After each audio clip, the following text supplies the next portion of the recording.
Ms. Barnes, in your testimony, you mentioned a recent U.S. travel survey, which found that airport hassles caused Americans to avoid 32 million trips and cost travel businesses $24 billion in spending, enough to support 200,000 jobs.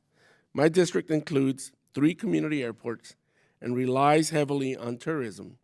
A recent visitor profile survey found that tourism injects $1.9 billion into Santa Barbara's economy and $1.7 billion into San Luis Obispo's economy. 2 questions. 1, how would increasing the passenger facilities charge, PFC cap, benefit communities that rely heavily on tourism? And 2, will increasing the PFC cap increase travel? And I apologize for a little bit of the redundancy here, but I always like to hear it twice. Thank you, Congressman. We do feel that increasing the travel experience will help encourage folks to fly. We know that based on the data that you just presented, that the hindrance of 32 million trips avoided is a 10% reduction in demand. So based on economics, 10% increase would be what we would see at a minimum if we know that our infrastructure upgrades are intact.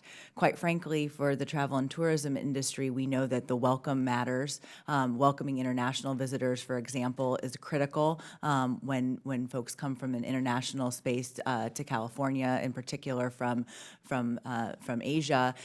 International travelers, such as the Chinese, spend on average $7,000 more than the domestic traveler. We want them to keep coming back, and the better their experience is when they arrive at the airport and the less delays they have when they go home will help ensure that they come back. So I think I answered both of your questions in there, but we think the travel experience is very important, and it absolutely will help increase demand to increase the PFC and ensure the infrastructure needs are intact to continue to improve the experience.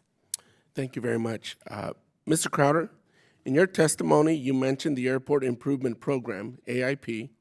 You recommended that Congress increase the funding for this program to allow smaller airports to pay for necessary upgrades.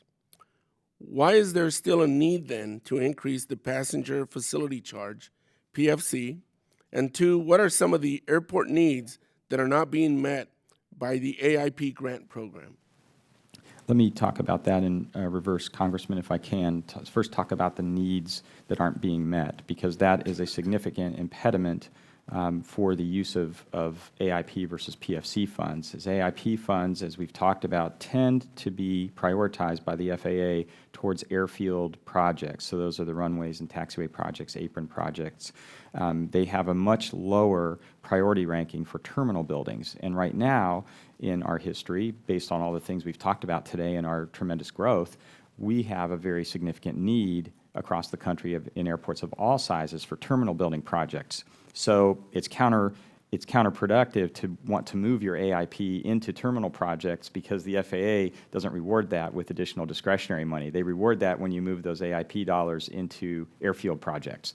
So that would be one answer. The other answer is that when you look at the stagnation of AIP, the amount of money that would have to be increased to actually make up for 2 things. One is inflation, and then the other is the fact that the program elements themselves, again on eligibility, are such that airports end up using PFCs to actually supplement AIP projects.